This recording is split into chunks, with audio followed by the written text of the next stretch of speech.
Hey, it's louisity again, and for this video, we're not gonna talk something like really sweet because I'm gonna be talking about the books that disappointed me this year. Now, I have read some pretty decent books and some great books, but it's inevitable that every now and then, most of us would be reading books that would disappoint us.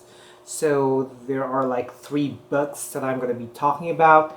Now, for this year, I've thought like my basis would be I'm just going to be talking about the books that I rated lower than 3 stars, okay?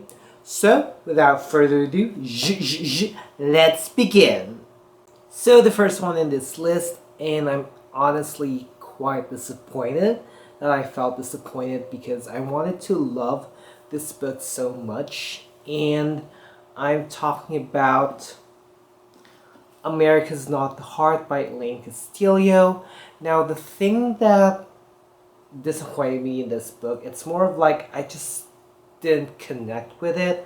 I felt like I wanted to know more about why is America not the heart, and I felt like I would.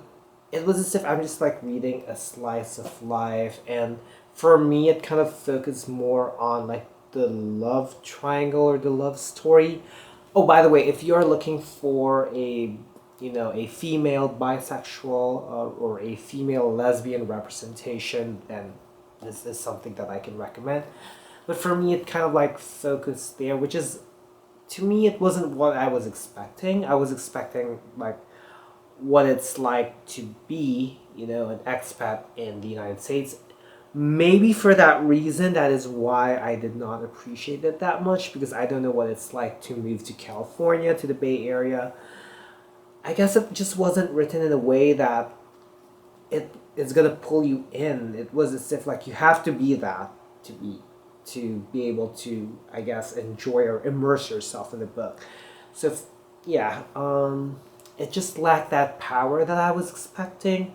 So that's why I felt disappointed. I gave this book 2.75 out of 5 stars.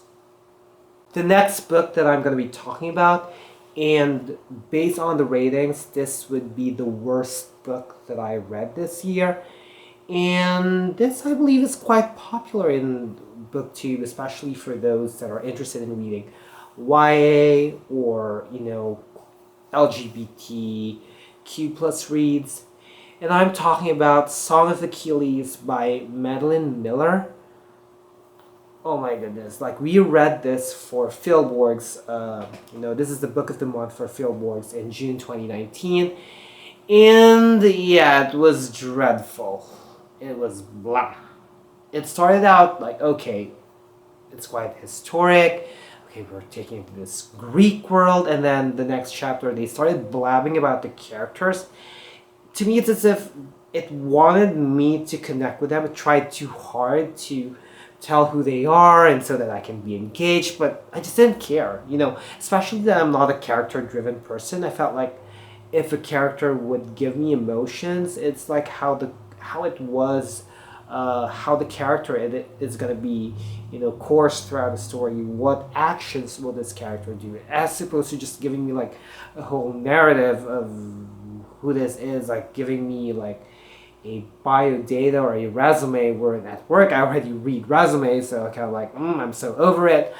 And the only things that I liked, I believe, would be, the nostalgic moments of reading Sharon, because of course I enjoyed Percy Jackson series, and towards the end of the book, that last part, the son of Achilles, that was like the part that just made you react. But to me, it wasn't enough to salvage the book. I just couldn't connect with it. It just felt black for me, and I was so pissed reading it that I almost DNF'd it, but I had to like pull through because I wanted to, really find out how I can, think about the book. For me, I have to like finish it. I guess if I would DNF it almost did. So I guess that's kind of like, a hard thing, because I haven't DNF'd a book in at least, almost a decade. you know. It almost did, so it must have been really bad. And the ending, yeah, a little bit it's salvaged, but no, it wasn't. It was just not enough. Um, what else can I say? Yeah, I just couldn't, connect with it. It it's just no, no, no, no. Okay, I gave it 2 out of 5 stars. And the last book that disappointed me this year would have to be John Grisham's The Partner. Now, I read The Firm this year and I really enjoyed it. This one to me, I just noticed like when it comes to his newer works, they weren't really that like, you know, spectacular for me. I think The Appeal is the closest one, but still, it still felt like 3.75 for me for that one. This one, like The Partner, it had a good premise. It's about like some sort of a Robin Hood kind of thing going to Brazil. But just to me, it lacked like some of the excitement. I felt like there were some things that just, ended up like as if it was in cliffhanger because there are like other subplots here, like the main character dealing with his marriage, and making like it just ended up having like some sort of a settlement. And I read it slowly just because I couldn't like connect with it. It did put me in some sort of a slump. So yeah, I guess that's why it was more of a miss for me. Like it wasn't as engaging as how I hoped it to be, and I gave this like 2.75 out of 5. Let me know down in the comment section the books that disappointed you or you weren't satisfied about, and feel free to share your comments about these books that I just read. So I hope you folks enjoy this video, even though if there's some tea or some salt sprinkled. Well, anyway, if you like this video, be sure to give it a thumbs up. Also, click that subscribe button and hit that little bell icon somewhere down there to keep yourselves posted about my videos. Also, be putting down the links and my social media handles, so feel free to check me out and follow me there as well. As always, thank you super much for watching. Let us continue seeking for wisdom and unleash the reader in you. Bye, y'all. Whoa.